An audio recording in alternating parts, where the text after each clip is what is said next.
Mi ne vemo, kaj se je pravzaprav v dušah teh ljudi zgodilo. Papež Leon XIV. Je zdaj že spregovoril o mistiki. Naj bo kar sestavni del krščanskega duhovnega življenja je tudi neko tako želje ali pa teženje, da človek nekaj mističnega doživi. Sem včeraj spet dobil eno zahvalo za pomoč, se je neka gospa priporočila Magdaleni Gornik ob težki operaciji na kolku in ko so se zakomplicirale zadeve, najbolj kar se je dalo, se je izročila Magdaleni Gornik in je bila ozdravljena.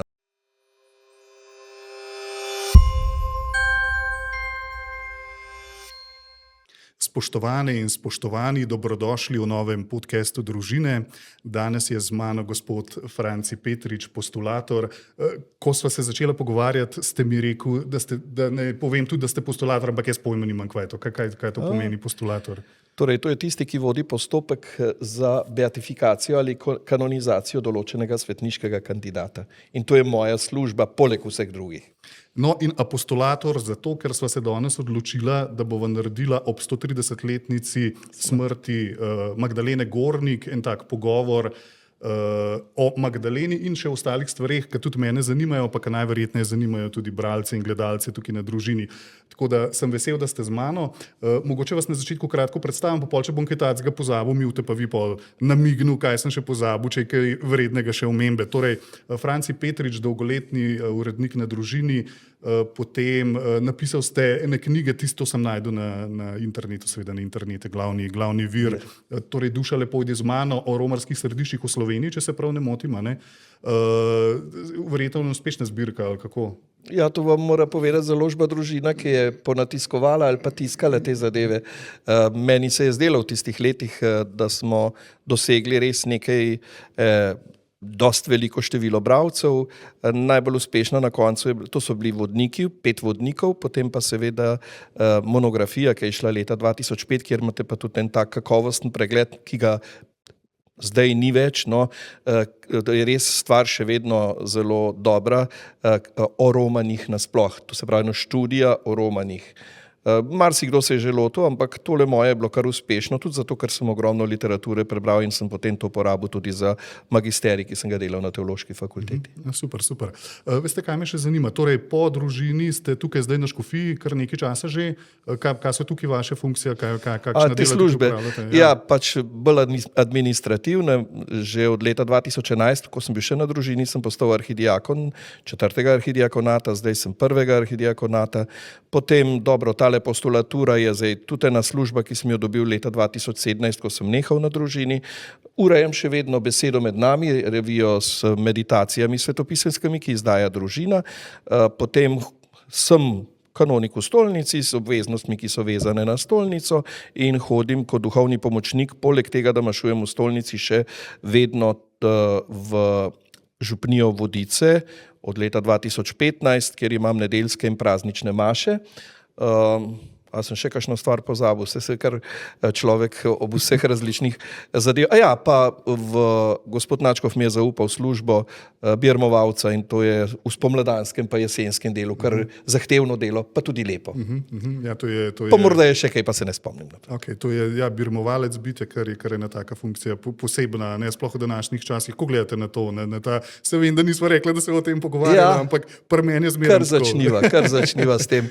Torej, to je eno tako prijetno delo, čeprav vsak, s komer sem se pogovarjal, torej to je služba škofov, ne? Škof deli zakrament Svete Birme, s tem dobi tudi nek pogled v župnijo, stik z župljani, ker škofija je pri nas pač zelo velika in vsako leto pride takole od 100 do 120 birm, ker so škofje 3, morda še kakšen upokojeni, zdaj v zadnjem času gospod Načkov Hočevar pomaga, pa še stiški opad, ampak še vedno zmanjka, ne? In potem me je gospod Načkov prosil, če bi jaz lahko birme, ki niso povezane s kanonično vizitacijo, to se pravi s tisto redno vizitacijo škofa, ko se mora srečati z vsemi skupinami v župni, če lahko jaz opravljam tudi to delo in tako me vsako leto doleti tamle od 18 do 25 birm.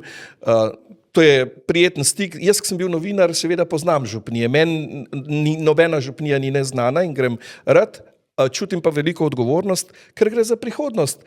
A veste, Birmanci so prihodnost slovenskega krščanstva. In če jim naredimo to slovesnost, pa ne samo slovesnost, tudi stik s cerkvijo tak, da bodo čutili, da je to del njihovega življenja, da bodo vero vključili v to njihovo življenje. In moja naloga je, da jih v tem potrdim, potem imamo zagotovljeno, da bo krščanstvo preživelo. In s tem v zvezi lahko rečemo tudi to, kar ste vi hoteli, o svetosti, ker tam mlade velikokrat vprašam, ker birmovalec se mora srečati z mladimi. In jaz zahtevam vedno, da mi to se pravi župniki pošljejo eno tako majhno anketo, postavim 3 vprašanja mladim in da se morajo predstaviti. Jaz jih prvič vidim, ko pridem na župnijo in seveda hočem vedeti njihova imena, se jih potem doma tudi skušam zapomniti in seveda tisto, kar njih zanima, kar je pomembno za njihovo vero in tudi kaj bi v življenju radi postali. In na podlagi tega potem vzpostavim z njim bolj oseben stik. Nekateri so presenečeni, da nekaj o njih vem, ampak to meni veliko pomeni in tudi drugače, veste, birmovalec mora moliti za svoje birmance. Ne samo boter, pa župnik, pa starši, tudi jaz. In je perfektno moliti, če veš, za koga moliš, pa zakaj moliš. In eno od vprašanj, ki jih vedno zastavim, ali pa velikokrat zastavim, a bi bil ti rad svetnik? In veste, ponovadi me tako čudno pogledajo, kot tale človek, kot pa je tale starček, hoče zdaj od mene, bi bil rad svetnik. Oni imajo predstavo tistih svetnikov tam na oltarju, ki so vsi neki toge drže, vsak ima en rekvizit, pa nekam čudno gledajo, tak svetnik noben ni rad. Svetost je čisto nekaj drugega. No in potem, seveda, ko vzpostavim ta stik, je veliko bolj prijetno in za mene je to ena ta poživitev in upam, da imajo tudi birmanci, kot tudi njihovi starši, saj po odmevih sodeč, odnesejo lep spomin. To se motite, kakšen je pa zelo rad tak tam gor na oltarju s kakšnim rekvizitom.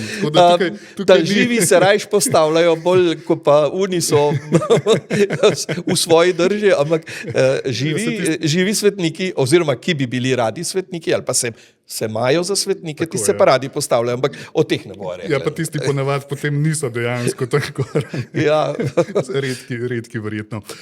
Preden da greva na to svetništvo, pa na to, o čemer ste vi že začeli, bi vseeno še to vprašal, glede na to, da torej, gre skozi vaše, recimo pod vašim plaščom veliko nekih birmancev. Kako gledate na ta birmanski problem, recimo danes, se veste, pa veliko se o tem pogovarjamo, pa velikokrat smo že o tem začeli temo, pa nam nekako uhaja, se mi zdi ta nek odgovor, ki ga najbrž tudi mogoče ni, pa je pri Svetem duhu najbrž.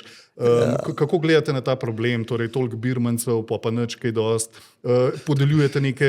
Sam še birma, pa je pa konc. Tako, pa podeljuje se vseeno neka torej zakramenta, neka res ta božja milost.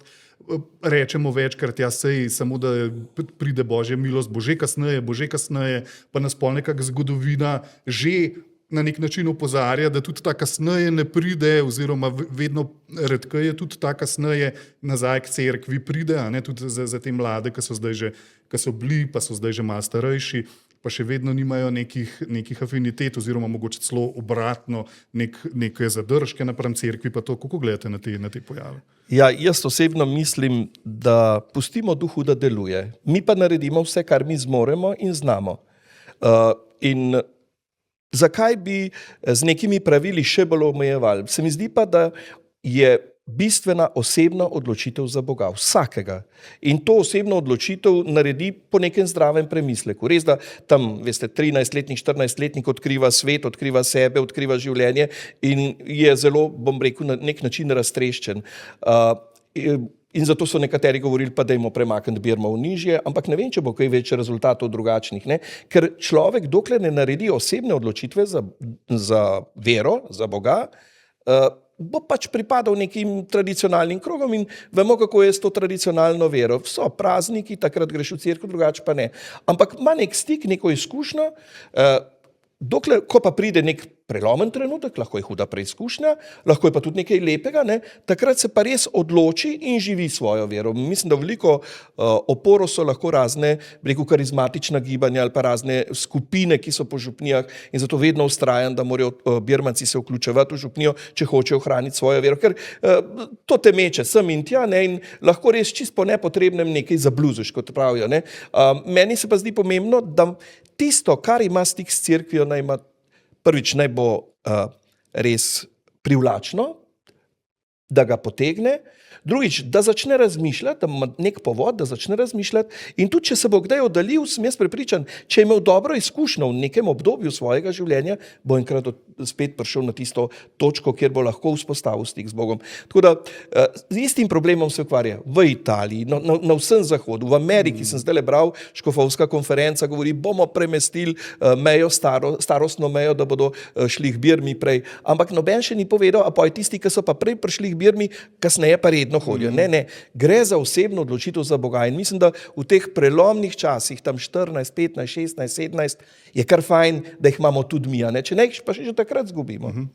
Ja, to se strinjam. Kaj pa pravite, a ne, nekateri pravijo prej, nekateri, redki, pa pravijo tudi kasneje, torej malo kasneje, ne vem, drugletnik, tretletnik srednje šole, kaj pa na te pobude pravite vi? Ja, mislite, a ne, ker takrat bi dejansko jih verjetno manj šlo k Birmi, a ne, pa bolj zreli bili. Bolj zreli, pa vseeno mečkan ta tudi notranja odločitev, mečkan dozori, a ne? Ja, ampak gledajte, večina, meni ta tista srednješolska Birma, takrat se začne ukvarjati že z drugimi stvarmi.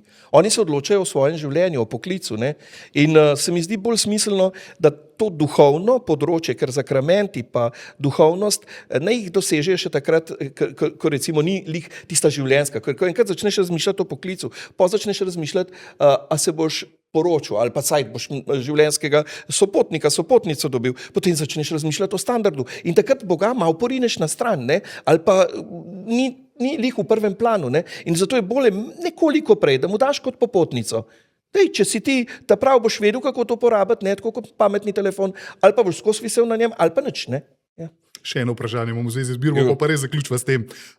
In sicer, tudi sam sem že kar nekaj biram, tudi v župniji, pa kot animator, pa tudi kot oče, recimo, kot starš, sem že dal nekaj biram skozi in zdi se mi, da so Birme res en tak lep trenutek in da res pride Sveti Duh. Tako res je čutiti in tudi v mladih, ne samo zaradi te slovesnosti, kot da bi bil še en rojsten dan ali pa malo bolj, recimo temu fancy rojsten dan, ne, ampak prav dejansko zaveje nekaj v njih in nekaj se v njih prebudi, kar je nekaj posebenega in vsi navdušeni, vsi bomo hodili naprej k veruku, skozi bom hodil k maš, marsikdo to reče, po mojem mi polovica od tistih birmancev, ki pridejo, reče, bolj navdušen sem, hodil bom k maši, v mladinski veruk bom hodil in tako naprej, ampak sej, da po 14 dni mine, pa gre to malo mimo.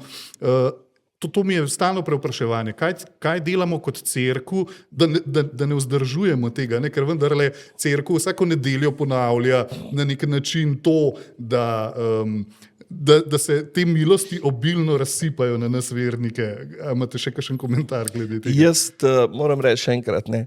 Mi moramo narediti ne samo Birmo, ampak tudi vse, kar imamo stika z ljudmi v cerkvi, moramo narediti tako, da nekdo nekaj odnese. Ne gre za tisto koristoljubno, ampak da ima en dober občutek, da je bil na pravem mestu v pravem času.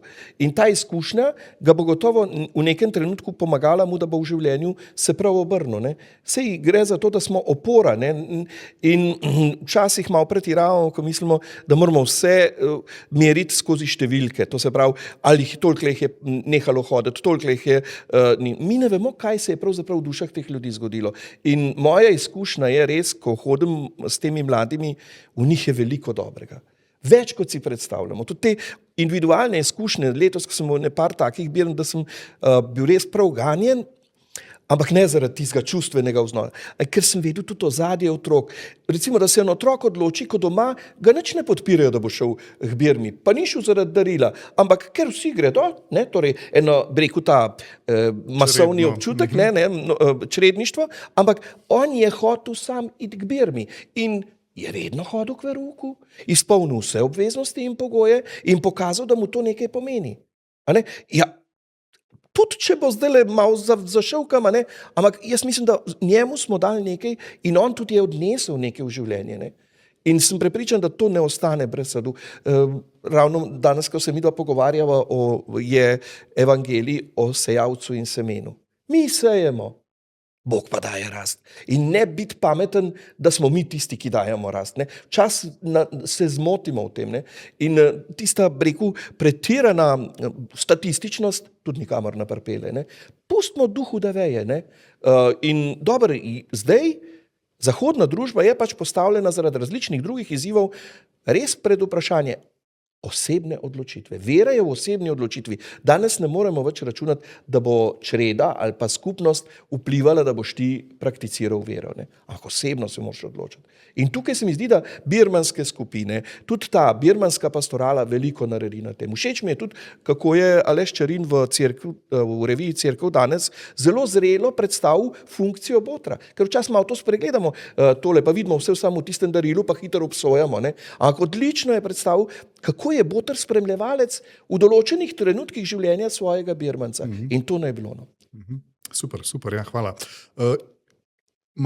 Ko govoriva o Magdaleni Gornik, seveda ne morava ne govoriti o mistiki. Ne? Tukaj je, to gre skupaj in seveda je tudi navezano majčkeno na to, kar sva se zdaj pogovarjali. Torej, na tisto mistiko, ki jo na nek način Birmanci že lahko doživljajo ob Birmi, recimo, ali pretiravam, če to rečem.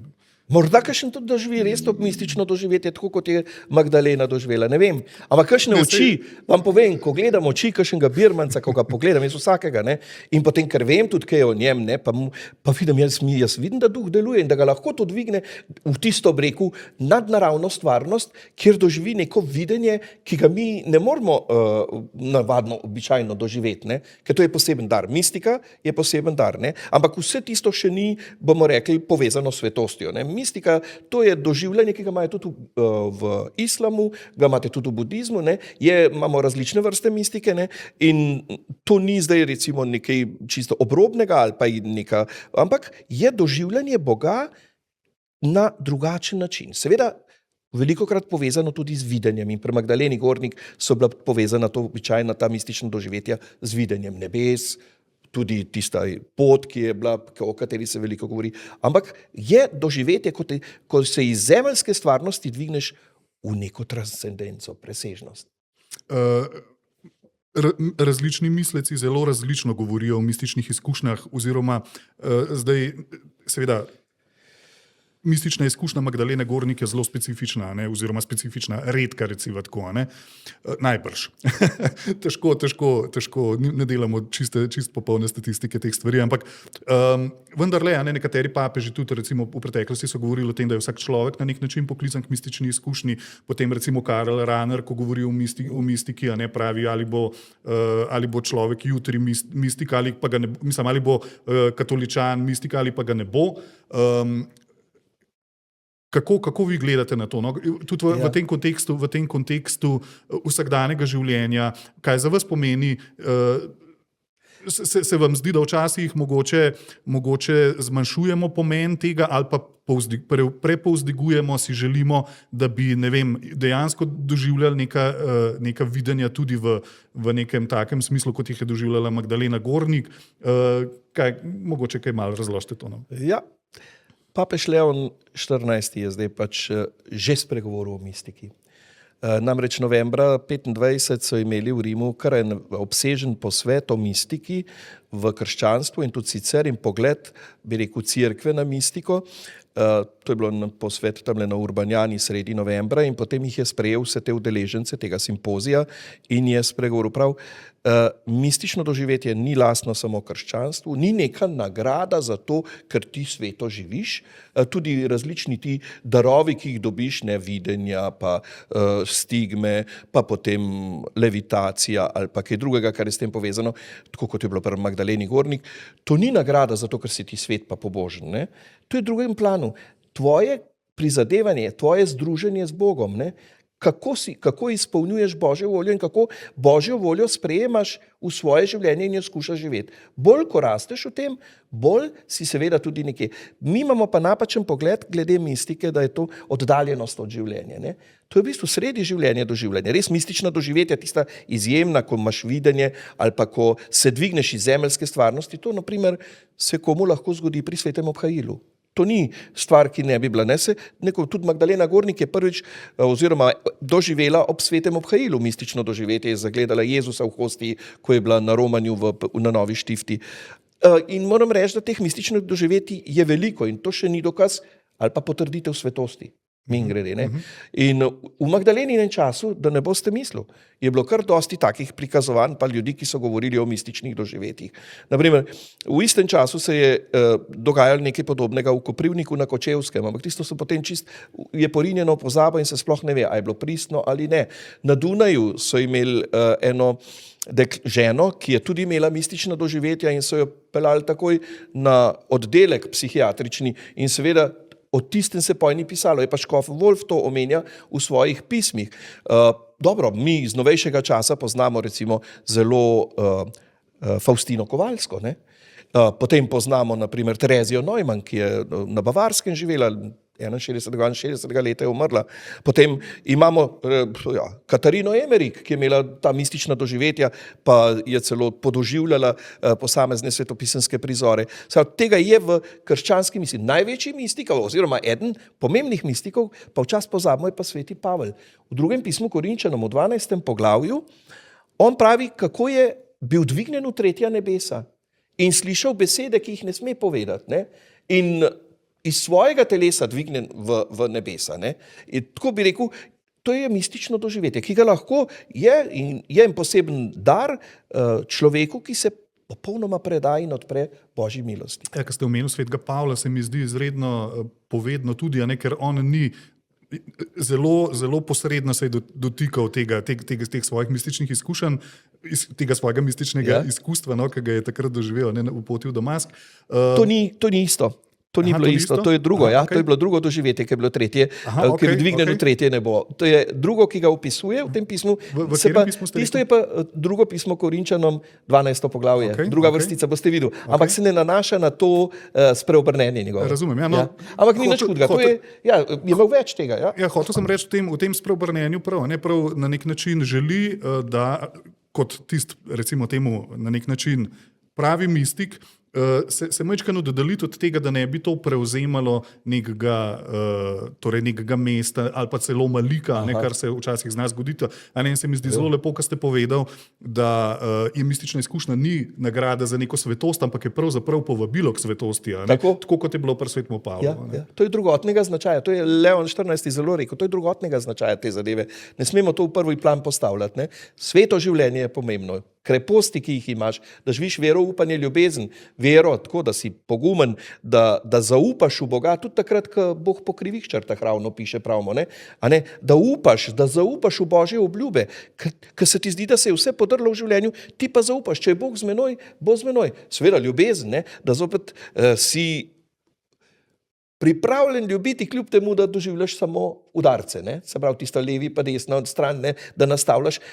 To včasih nam pravi, da smo naivni, ampak da ljubiš brezpogojno. Ne? Brezpogojno. To so stvari, ki delajo človeka svetnika, to so junaške kreposti, to so nadnaravne kreposti, vera, upanje, ljubezen. Ne? In recimo, lejte, to imamo tudi zgledov, perfektne zglede, recimo, kaj s tem za upanje, ne?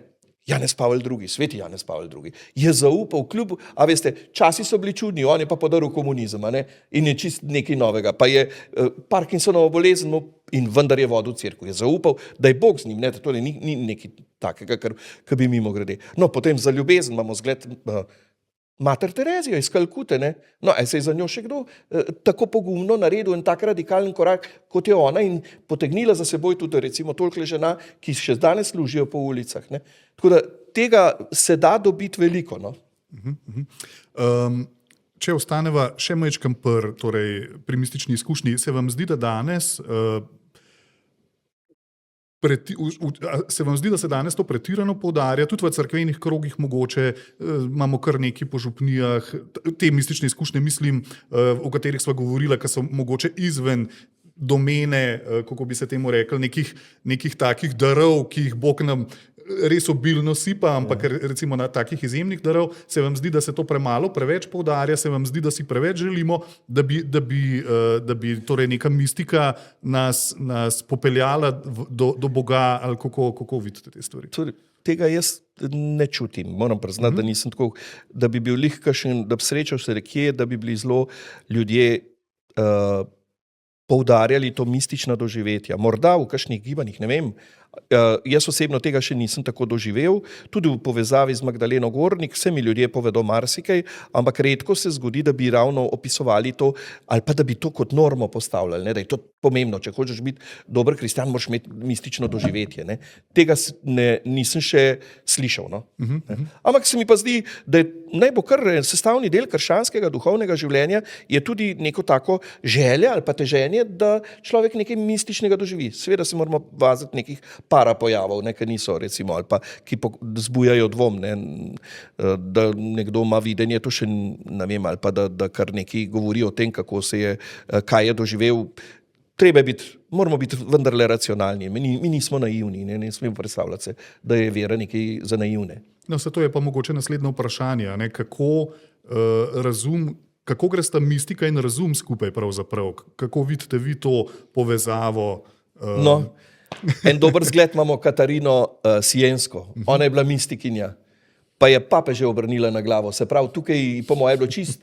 Pisala je toliko pisem pa grozila papežem, da so se morali iz Avignona nazaj v Rim preseliti. To je v srednjem veku pa ženska, ki v srednjem veku kao ni veljala, ne vem kaj. Ne. Se pravi, jaz mislim, da to imamo mi včasih malo napačne predstave. To nič ne nasprotuje razumu. Seveda moraš imeti zdrav odnos, pa je treba imeti. Ne. In se mi zdi, da je kar nekaj takih svetniških izgledov, v katerih vidimo, recimo Tomaž More, on je bil tudi tako mistik, ne? Pa je življenje žrtvoval zakaj? Za svobodo vesti, pa za svobodo vere. Ne, pa bi morda še kakšnega drugega našli takega. Recimo Ignacij Lojolski imel mistično doživetja, pa stalno govori o razločevanju. To se pravi čisto o razumskem opredeljevanju do nečesa. Ne? Torej se ne bi strinjali s tem, kar nekateri pravijo, nekateri mislici, nekateri teologi, da tam, kjer se razum konča, se mistika začne, a hodita z roko v roki. Jaz mislim, da ste to drugo tole. Okay. No, super. Mogoče greva pa vseeno na svetost, na to, kar ste že dobro začeli, torej mladi, a ne, ko rečeš, tudi jaz, ko imam, ne vem, neke recimo osnovnošolce pred sabo, pa začnemo o svetosti klepetati, me čudno gledajo, ne? Pa ne zaradi tega, ker bi videli ekipe tam gor na oltarju, ampak čistko, kaj zdaj to pomeni, kaj je svetost. Po eni strani nimajo nobene izkušnje oziroma nobene pametne predstave v zvezi s tem, nobene izkušnje v zvezi s tem. Po drugi strani nas pa ves čas, na nek način, sploh v zadnjem času, to govoriva mogoče po vatikanskem ali pa kakorkoli, nas ves čas cerkev vabi v to, bodite svetniki. Mogoče še malo to razložite, kako to mladim razlagate, pa kako potem to tudi ukomponirate v naše življenje, tudi v moje oziroma v nas starejših. Ja, vsi smo poklicani k svetosti. To je že od Svetega pisma naprej skozi to, rekel, neka parola, ki jo imamo in tudi do drugega Vatikanskega koncila, je veliko tega, ne, krstna svetost, od krsta naprej z zakramenti se utrjujemo v svetosti in svetost ni popolnost. Svet Pavel se je skregal z Markom, ko so šli na pot, pa je Marko šel nazaj, ne? Pa tudi tak je bil, da so mu tudi včasih tudi drugi dal vedeti, da je mal zoprna. Ne? Se pravi, svetost ni popolnost, imaš značajske lastnosti, ohraniš. Ampak svetost je v tem, da se čudiš, si poklican, da spoznaš Božjo voljo in jo potem hočeš uresničiti. Da Božja volja vedno bolj postane res tisto tvoje vodilo skozi življenje. Ne? S tem pa seveda ohraniš pa vse človeške lastnosti in se moraš z njim boriti. Ne, sveti Janez Vianney to veliko krat pove, tudi on je imel tak težek značaj pravzaprav. Ne? In imamo še kar nekaj. Moj patron, tako da ga poznam. Ja. Zelo priljubljen, tudi meni zelo simpatičen, ker je zavetnik župnikov. In bi našli še polno takih zgledov. Zatorej svetost je pravzaprav morbiti, kot sem rekel, te 3 kreposti uresničuješ, vero, upanje, ljubezen, spoznavaš situacijo, pa gledaš. Drugo pa je morda tudi te kardinalne kreposti, prizadevanje za pravičnost, za zmernost, da si srčen človek. Ne? To so stvari, ki delajo preudarnost, ne? To te delajo drugačnega. Ne? In to v tem si nekako, bi rekel, duhovno zrel. Ne gre za duhovno zrelost, ne? Ker velikokrat ljudje samo imamo, mi Slovenci smo janzenistično obarvani, pa ne vem, kdo je to kriv, ker janzenistična stvar, janzenizem je protestantska zadeva, ampak je takrat te katoliške dežele prišla v 19. stoletju, en župnik tamle na Dolenjskem se je pohvalil, to je posledica janzenizma. V 20 letih, kar sem župnik, nisem nobenega bolnika na domu obhajal, pa spovedal. To je bilo takrat zanimivo, ker je svet obhajilo nekaj tako svetega in vzvišenega in velikega, to je hrana za grešnike, ne pa za popolne. In že v tem to gledanje je bilo janzenistično in Slovenci imamo nekaj tega janzenističnega gledanja, da je svetost nekaj tako velikega, tako vzvišenega, da mi to ni. In zato imamo Slovenci pregovor, da je nekdo čuden svetnik. To je edina pregovorna stvar, ki jo komu rečemo. Zdaj, ko sem raziskoval oziroma zbiral podatke o Magdaleni Gornik, mi je en domačin tamle iz Sodražice povedal, da je njegova babica zmeraj rekla, ki je bila z Goriče vasi, pa Ribenci, in to tudi pripoveduje o slovesu nekoga, o slovesu Magdalene Gornik. Je rekla, kakšnika se je preveč pobožno držala ali pa čudno držala, se držiš kot gorniška lajenčka, kot gorniška Magdalena. To se pravi nekaj čudnega, ne nekaj simpatičnega. To je tista predstava, svetnik se mora biti čista ali popoln, pa mora biti, vsem za zgled, pa ne vem kako. Ne. Svetost se ustvarja v vsakdanjih življenjih, v drobnih malenkostih, ko skušaš vedno znova tudi se pobrati, če je treba, pa iti naprej in potem zoriš. Zoriš vseh teh krepostih, ki sem jih omenil, pa še druge evangelske kreposti so, ki te delajo potem bolj zrelega. Zato me včas za koga od mojih, jaz sem veliko ljudi srečeval in tudi kakšnega škofa, sem z njim sodeloval, pa je rekel, ta je bil pa svetnik. Sem rekel, kdaj si ga pa spoznal? Ja, na koncu življenja. Sem rekel, če bi ga takrat, ko sem bil jaz z njim pa delal, ne bi videl, da je bil strog pa zoprn, prav nič svetniški. Ampak je pa dozorel. Mi zorimo, tudi celo življenje zorimo in napredujemo, če se trudimo. Če pa opustimo, pa zavračamo, pa je veliko tega, kar pa nas odvrača seveda stran. Ja, v zvezi s svetostjo, ali se vam zdi, da ta predstava, torej moraš biti popoln in tako naprej, da nas hromi, oziroma pa po drugi strani ravno zaradi tega, te popolnosti, a se vam mogoče ne zdi, da včasih čakamo nek tak mal večji trenutek, kjer se bomo izkazali pa res kot svetniki in mogoče včasih pozabljamo na te vsakdanje, tako kot ste rekel, za nas recimo poročene ali pa tudi za vas, konec koncev isto, pomiti posodo, pospraviti kaj doma, ko vidiš, da je ne vem kaj razmetano ali tako. Kaj se vam zdi to? Ste že vse lepo povedal, sploh ne rabim nič kaj dodati, jaz velikokrat tudi na Fari, ko pridem, tam imam velik kraj, ko imam več ljudi, pa bolj oseben stik, pa poznam. Svetosti služiš tudi, da si prijazen na ta, kar sem v nedeljo rekel. Prijazen, ne zato, ker boš dobil napitnino, ampak zato, da veš, da boš ljudi osrečil in morda jim boš naredil prijazen dan. Ali pa svetost se dela tudi s tem, ko se celo leto hodiš na pevske vaje, zato da pri maši ali pa na koncertu lepo zapoješ. In to v veselje ljudem, Bogu v čast, pa seveda tudi sebi, in to je zadovoljstvo. Svetost je to, da ženo razveseliš, ko ona po vseh skrbeh pride domov, pa si ti enkrat že vse pripravil za kosilo. Ali pa pozno večerjo, ker zdaj vsi so po službah. Kočerja. Kočerja, točen. To so stvari, kjer se mi zdi, da zoriš in to ne moreš, noben ni pameten se rodil na ta svet, ampak si to življenjsko modrost si pridobimo tudi ob napakah. In ko ste omenil, da mora včasih biti kakšen šok. Ja, mučencev je malo, so mučenci in jih imamo kar veliko, ti postanejo svetniki kljub temu, da so imeli slabe lastnosti, ker umrejo zaradi vere, so umorjeni zaradi vere. Ampak imamo pa taka velika dejanja, ko se zgodi, recimo, da nekdo pokaže nekaj, ampak tega je malo. Žal, škoda, ampak tako je, taka je zakonitost, velikokrat nas mora kakšna težka stvar zrukati, pretresti, potem pa se zamislimo in začnemo drugače živeti. Pride ena huda bolezen, ali pa ena preizkušnja z otroki. Se ne vemo, kaj bojo, ki jih spuščamo v življenje in ko se jim kaj težkega zgodi, takrat vse nas pretrese. To so stvari, ali pa tudi izguba službe, nerazumevanje na delovnem mestu, to so vse stvari, ki nas potem malo pretresejo in potem začnemo iskati tudi malo duhovne opore ali pa zoreti v teh krepostih za svetnika. Ko ste recimo pripravljali oziroma Mogoče malo razložite postopek. Torej, nekateri so marsikaj že prebrali, pa se mi zdi, da glede na to, da se število slovenskih, vsaj božjih služabnikov, pa seveda tudi blaženih povečuje, mogoče malo razložite ta postopek, na kakšen način torej pride do tega, da nekdo postane najprej božji služabnik, je prva stopnička. Ja, Magdalena je čisto na začetku zdaj recimo, ampak so že druge pobude tudi. Ampak to se pravi, najprej mora priti pobuda iz božjega ljudstva in recimo na ordinarja neke škofije, torej škofa neke škofije, da bi bilo dobro, da se o tem. Seveda, ta ordinarij mora ugotoviti, ali sploh obstaja sloves, da je nekdo sveto živel. Ne? In ali so priče, ki lahko to potrdijo, če gre nekoga, ki je živ ali pa je nedavno umrl, ne, pa tako naprej. No? Potem ta pobuda se obravnava, ko pride tako uradno, da škof to sprejme.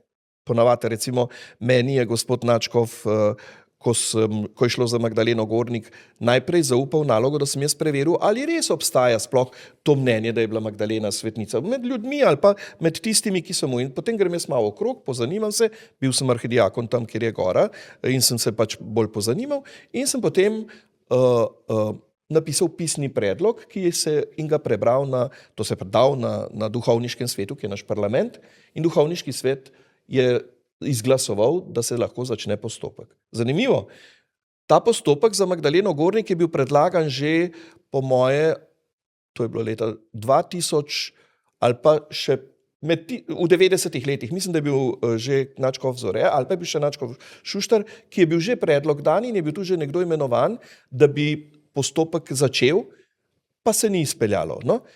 Potem sem dobil to nalogo jaz, sem predlagal in potem je gospod Nadškof rekel, če bi tudi sprejel v službo postulatorja, ker potem mora pa on na podlagi tega pridobiti še dovoljenje škofovske konference, da lahko začne postopek in da imenuje postulatorja. Postulator pa potem pripravi uraden predlog, ki za začetek postopka, kjer mora predlagati škofu ljudi, ki bodo vodili postopek. Zdaj, če gre za recimo nekoga, ki je živel, kakor Nadškof Volk, ki je živel pred 50 leti, ki še nekateri poznajo, ki jih je še birmo, pa to je postopek drugačen, kot pa tale postopek, ki ga imam jaz, ker ta postopek je starodavni ali zgodovinski postopek. Nikogar ni več, ki bi Magdaleno poznal in torej naloga zdaj tega postopka je po eni strani ugotoviti, ali obstaja sluh ali sloves svetosti Magdalene Gornik. Neprekinjen, to se pravi, ga nismo zdaj mi umetno začeli pred 20-15 leti, ampak je že skozi od njene smrti to obstajalo. Če je pri Nadškofu Volku, gre tudi tam je še pričevalec, ker je bil zažgan, ne, je spet drugačen, ampak ravno tako se ali obstaja sloves svetosti. Sam to morajo ugotavljati živimi pričami, pri nas pa ugotavljamo na podlagi zgodovinskih dokumentov. Zato se v okviru postopka imenuje najprej Nadškofovega delegata, to je tisti, ki je Nadškofov pooblaščenec, ki vodi postopek in bdi, da je vse pravno, to se pravi pravno in teološko pravilno. Potem se imenuje notar, ki mora vse zapisati in voditi pravilno. Vatikan je glede tega zelo pedanten, tudi že mene naprej skrbi.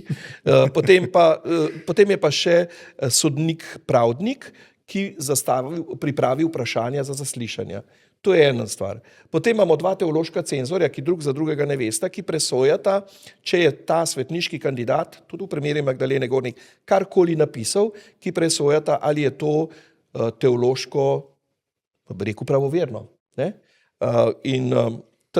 Pri Magdaleni Gornik imamo nekaj njenih zapisov in to morata pregledati in eden je že v celoti pregledal, eden pa še ni. Potem imamo pa še zgodovinsko komisijo, ta je pa v bistvu pregledal vse dokumente. Je treba poiskati dokumente, jih pregledati, napisati sodbo in ta komisija naj bi imela 3-4 člane, najmanj 3, ki pregledujejo. Mi imamo to srečo, da večino dokumentov obstaja, vsi dokumenti o Magdaleni Gornik so samo v škofijskem arhivu. In zato ta zgodovinska komisija zdaj že drugo leto, pa pol, 2 leti, pa pol pregleduje.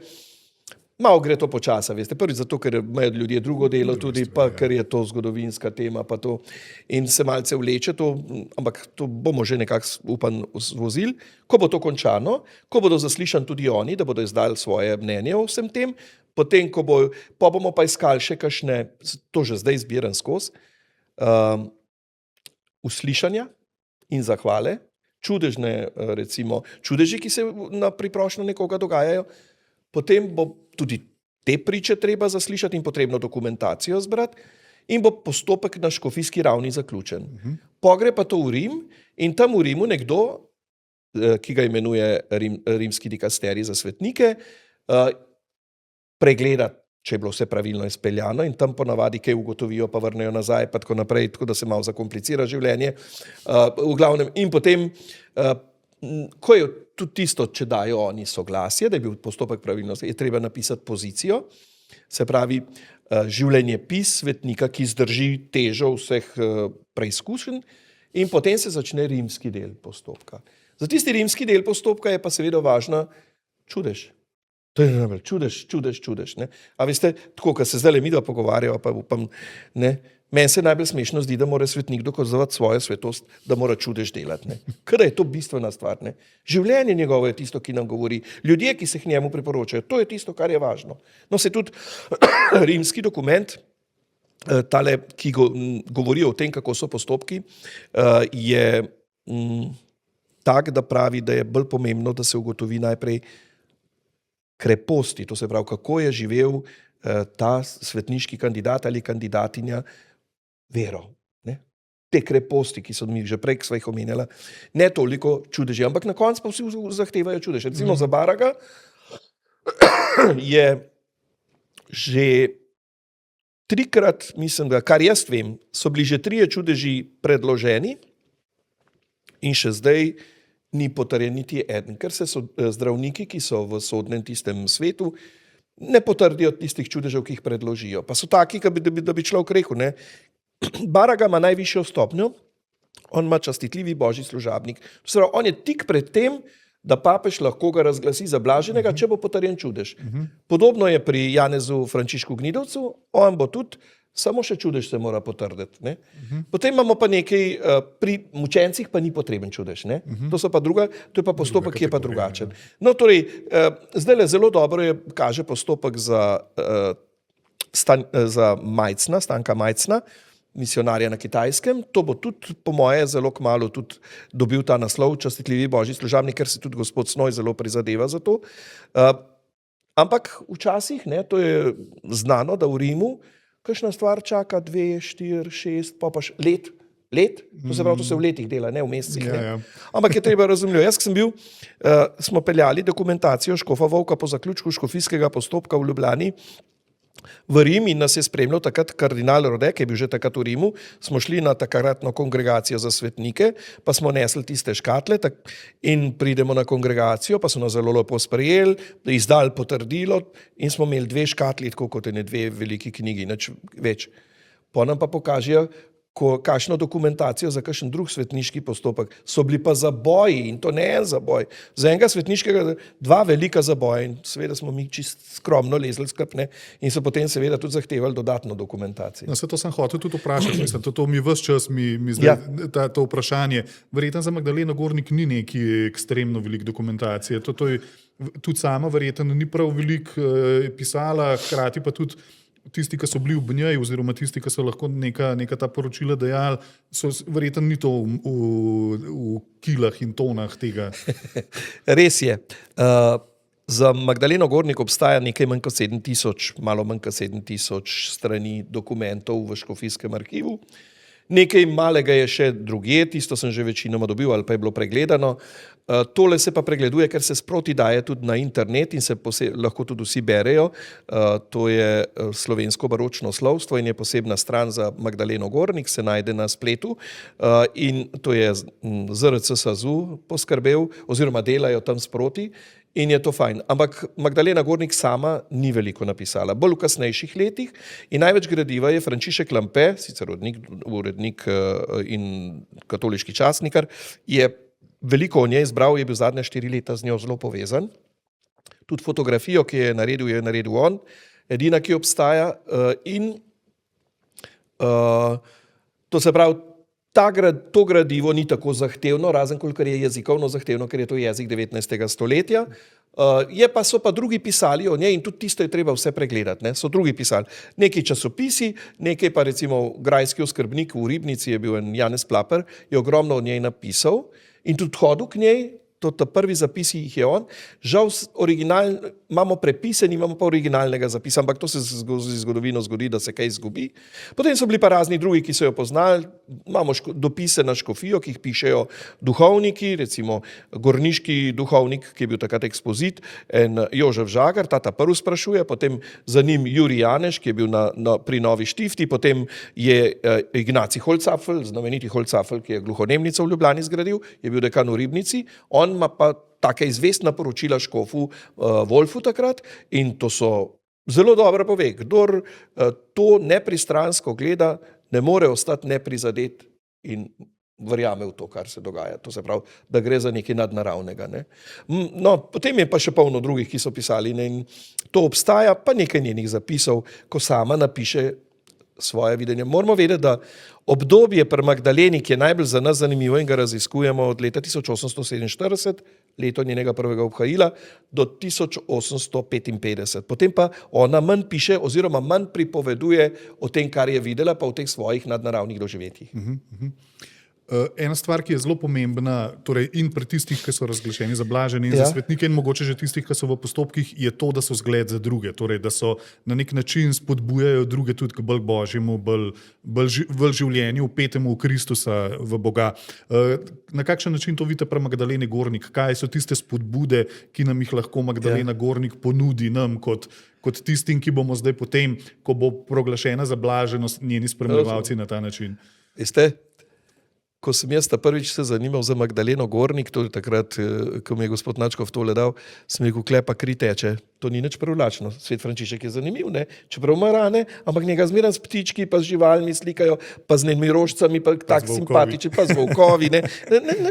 Nič ne, je zelo simpatično ga slikajo. Ne? Klele pa ona krvavi, ne? Ona pa trpi z Jezusom, z njim na Oljski gori, podoživlja njegovo trpljenje na križu, v Getsemaniju. To so take stvari, ko so ljudje, ki so bili pri njej, videli, kako krvavi, kot da bi imela krono na glavi, ko je imela rane, je imela vidne rane do leta 1855, od 1848 do 1855. In potem je seveda ostala samo rana na prsi. Se pravi, to ni nič privlačno. Ne? Ampak Magdalena pravi, eno zanimiv stavek, ki ga med drugim napiše, ker to trpljenje je sestavni del našega življenja. Ne išči ga sam, ko pa pride, ga pa sprejmi in ga nosi, ker je Jezus s teboj. To je njeno sporočilo. In ona tudi, recimo, ko vabi, da je treba Evharistijo častiti, ali pa da je treba Marijino češčenje ima tudi zelo, ampak Evharistija je bila v tistem času, še ni bila tako izpostavljena. Mi imamo od Pija X. naprej prvo obhajilo šele pri šolarjih. Ne? Prej je bilo to v višji, starejšim. In to vidimo, ne? To je nekaj, kar ona je bila dovolj pogumna. Pogumna je bila in predvsem poudarjala eno stvar, ki nam ni danes dosti blizu. Ne? To se pravi, da se je treba spreobrniti. Ampak če greste v Medžugorje, kaj slišite tam? Spreobrnenje, zadoščevanje. In isto Magdalena govori. Ne? In ko gremo v Fatimo, ne se gledamo vse druge stvari, ampak kaj je tam sporočilo? Spreobrnenje, zadoščevanje zaradi grehov, zaradi hudobije, ki obstaja v svetu. Ko se čudimo, zakaj toliko vojska, zakaj toliko trpljenja, ki si ga povzročamo ljudje, svobodno. Ne? Kle pol vidiš, da to sporoči, to povabilo k spreobrnenju, pa k zadoščevanju zaradi hudobije, ki obstaja v svetu, ima čisto pravo mesto. Ne? In zaradi tega vidim, da je tudi danes aktualna. Ne? Da govori o spreobrnenju, da govori, da je treba za tisto, kar je bilo hudega povzročeno, zadostiti, ne? To se pravi, na nek način Boga prositi, da nam prizanese, drugače bo še hujše. In potem, ko govori, da je treba trpljenje ne iskati, ampak ko pa pride, da ga pa sprejmeš. To so te, dobra, Evharistija pa Marija, to so te točke, ki bi rekel pri Magdaleni, da so najbolj take, da nas tudi danes nagovarjajo. Glede na to, kar ste omenili, ker tudi jaz sam to opažam, recimo, da je veliko teh videnj oziroma veliko teh, recimo temu videnj mističnih izkušenj povezano prav s tem klicem k spreobrnenju. Sej že od nič naprej je ta klic vse čas prisoten, spreobrnite se. A ne? Se vam zdi, da se danes premalo spreobračamo? Zakaj mislite, da je ta klic še toliko izpostavljen tudi v takih primerih, recimo? Takrat, ko te zadene preizkušnja, takrat takoj čutiš, da se treba spremeniti pa spreobrniti. Dokler gre pa fletno v življenju, ne? Vse na videz, mi živimo v družbi samih reklam pa samega videza, ne? In sploh ne čutiš potrebe, da je kaj v življenju, da je kaj rabiš, da se moraš spremeniti, ne? Saj mi gre dobro, zakaj? Kaj bi pa rabil spreminjati, ne? Tako bi rekel, tako nekam, to je ta individualizem, kar z drugo besedo rečemo, ne? In meni je važno, da se imam jaz dober, ne, pa da se imam zdajle dober, pa da grem lahko na potovanje, pa ne vem kaj, na Sejšele ali pa ne vem, na Majorko, ne. To, zdajle se imam fletno, zakaj bi se pa sekiral, ne. Nič te, bi rekel, resnosti življenja ne čutimo. Ampak, veste, Svetopismo pravi, pa se še ni zmotilo. 70 let je doba našega življenja, 80, če smo krepki. 25 000 do 27 000 dni je to. In ko začneš, da jih imaš toliko že za sabo, jaz pri svojih 65, da jih imam že recimo 2/3 ali pa 3, še več za seboj, jaz se začneš misliti, a si ti vse prav živel? A si prav delal? A si v življenju izpolnil tisto, kar si želel? Ali si imel sam fleten? Ne? Življenjska vprašanja, taka težka, kjer potem pride do spreobrnenja, ponavadi pridejo takrat, ko te nekaj hudega zadene, ne? Ko pride bolezen, ne? In te noben skoraj ne uide danes, tudi če gremo, ne vem, na Dominikanske otoke, ne. Prej ali slej nekje zadaj pride, ne. In tudi tisti, ki se imajo danes, kjerkoli, jaz se zmeraj smejem, pa bom zdaj čisto v politiko zašel, ker vi tam komentirate včasih, ne, a ne. Ja, a tale golob ali pa tale kučan ne mislijo, da bojo kdaj umrli? A mislijo, da bojo večno živeli? A ne pomislijo, da je treba življenju dati eno težo, ne, in da moraš za sabo pustiti lepe sledove? Ne razdeljen narod, ne. Ampak to rečem tako, da boste razumeli, ne, vsakega čaka za enim vogalom tista teta, ki se reče bolezen in na koncu smrt. In ob takem življenjskem vprašanju, ne, ima tudi svoje mesto vera potlej. Ja, čeprav, ne, kot se v sodobnosti zelo rado zgodi, ne, je vendarle, če je torej v točki, ko človek odide, potem nastane nič oziroma se vrneš v tisti, kakor pravijo, zvezdni prah, iz katerega si nastal, ne, je verjetno vseeno lažje, to, kar ste omenil, goloba pa kučana ali kogarkoli, ne, je verjetno vseeno lažje živeti tako potem, ne, če imaš to, ne pa to, da boš mogel še nekaj potem, neke račune polagati. Ja. Ne. Je pa to zanimivo, ja, in tudi se mi zdi zelo, mislim, tudi ta sploh katoliška spodbuda, no, k temu stalnemu spreobrnenju. Ne samo v tem, kot kaj težkega doletiti, kot ste vi omenili, kakšna bolezen ali pa kakšna res težka preizkušnja, v kateri si seveda na nek način še bolj porinjen v to, recimo temu, na nek način v božje naročje, kjer še bolj nekako začneš komunicirati z Bogom, ne, pravzaprav, če si tudi mogoče prej pozabil. Ampak to, no, v vsakdanjem življenju, to spreobrnenje, da ves čas človek razmišlja o tem, na kakšen način sem pa vendarle lahko boljši. Ta trenutek, kot sem bil prejšnji trenutek, ne, to se mi zdi izredno važna stvar. Tudi, in se mi zdi, da se s tem tudi učimo. Ne. Včasih rečejo, v malem si mi bil zmes, v malem si zvest, če boš veliko te bom postavil, oziroma tudi v velikem boš pol lahko, ne, če si v malem bil zvest. Jaz moram priznati, da v življenju doživljam pogosto ravno nasprotno, da se veliko lažje človek v težkih trenutkih k se pozame, da tako rečeva. Ampak zato, ker ste versko vzgojen. Ne, samo zato. Tudi ljudje, ki niso, se mi zdi, da te majhne korake je res težko delati. No. Je veliko težji, včasih so taki križi to, ki te res bremenijo. Kakšne malenkosti, ko človek vidi kakšno tako sebičnost, ki se jo res ne moreš znebiti. Pa je malenkost, pa na nobenega recimo temu nič ne vpliva. Mi smo zmeraj povabljeni k spreobrnenju. Vsak postni čas, da le bo glih mal, ne, bomo spet poklicani k temu. In to so taki drobni trenutki. Pa recimo tudi družinska praznovanja, tudi konec koncev Birma, pa v karkoli, kar sva prej pač govorila, ne, ali karkoli takega nam je en povod, da dozoriš v nečem, da en korak naprej narediš. Tako. In Se popolnoma strinjam s tistimi, ki pravijo, da ko si rečemo, v redu si tak, kot si, da je to napačno mišljenje. Lahko si boljši, vedno si lahko boljši. A ne? Seveda moramo ceniti trenutke, v katerih doživljamo to, da smo v redu, a ne? Ampak vendarle moramo imeti. Ok, gospod Franci, bi za konec še kaj dodal k temu najnemu, da tako zaključiva, k temu najnemu pogovoru. Veliko stvari smo obdelali, veliko stvari tudi izven tega, kar sva se namenila obdelati, ampak meni je zmeraj tako prijetno, no, tako da upam, da je bilo tudi vam. Bi še kaj. Ja, hvala lepa za tole povabilo, tudi za ta pogovor, tudi izhodišča so bila, jaz sem mislil, da bom več o Magdaleni Gornik, bi pa vseeno izkoristil priložnost, da povabim najprej vse na praznovanje 130. obletnice njenega prihoda v nebesa, ne? Torej 130. njene smrti, ki jo bomo imeli v Sodražici 22. februarja popoldne ob 3. Lepo prosim in vabim vse, da pridete in tako izkažemo hvaležnost za njen svetniški zgled in seveda prosimo, da bo pred cerkvijo poveličana.